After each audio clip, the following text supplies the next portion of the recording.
Hey guys, welcome back to Billy Tech, the only place on YouTube you can find 5 VR related stories a week. My name, of course, is Billy, and just a friendly reminder that leaving a like on this video helps me reach a broader audience and helps grow the channel. And sharing the video is that +1. With that being said, let's get on to the news.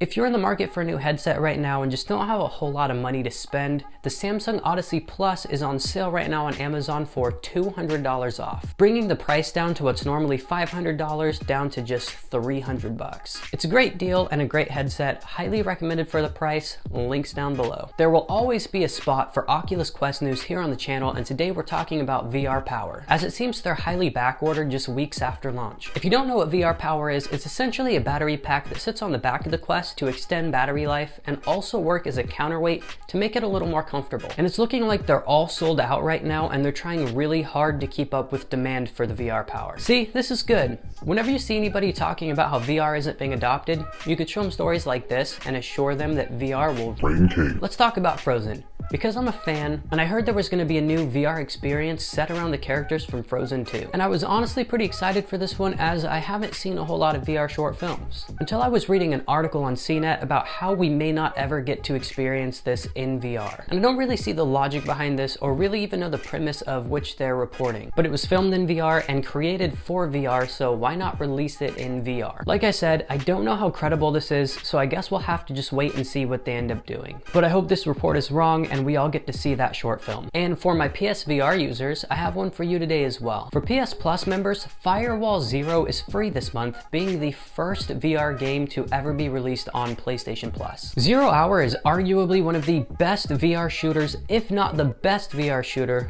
for PlayStation VR right now, so you don't want to miss this one. Speaking of PSVR, rumors are going around that the PSVR 2 is going to be announced alongside of the PlayStation 5 on Wednesday. Now these are just rumors and speculation at the moment. We've all heard these rumors before and turned out that nothing ended up coming of them. What we do know is PlayStation is holding an event on Wednesday, and I will do my best to try to figure out how to live stream this. If it's possible, I'll live stream it here on the channel. I'll post updates here on the channel and over on Twitter, so make sure you subscribe and follow me on Twitter as well to keep updated. And finally, let's talk about Cyberpunk, as it's still in development and it's also been delayed pretty much like every other new game coming out nowadays. But we're not talking about Cyberpunk because of the delays. We're talking about Cyberpunk because in an interview with On, VR was mentioned. Team member John of CD Projekt Red talked about the possibilities with VR and Cyberpunk 2077. John said, quote, "We tried. We're thinking about VR, but yeah, we're not doing anything with VR. We got the VR dev kits, but some things would work in VR, but I think it's not really viable yet. We're not making a lot of money in VR yet. It is very experimental and niche. Yeah, I would like to. I like VR, but we're not doing anything with it yet." And while this seems like a little bit of a downer, I see this as a promising quote. At least we know they're experimenting and there's some kind of VR adoption going on somewhere in Project Red. And maybe even future VR mods? Who knows? But to me, it's all exciting anyway. But that's the end of the video today, guys. Thank you for showing up. Don't forget that like button, subscribe if you want to see future content from me every week. I have a Patreon if you guys want to support the channel. And as always, I love you guys, and I will see you next week. Zero Hour is arguably one of the best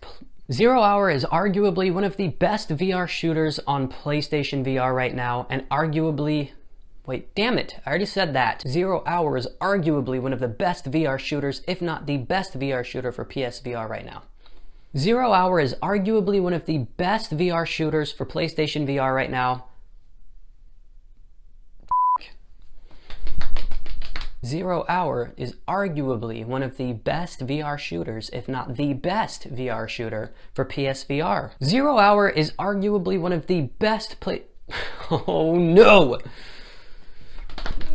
Come on, man. Zero Hour is arguably one of the best VR shooters, if not the best VR shooter for PlayStation VR right now. So you don't want to miss this one. I got it. I got it.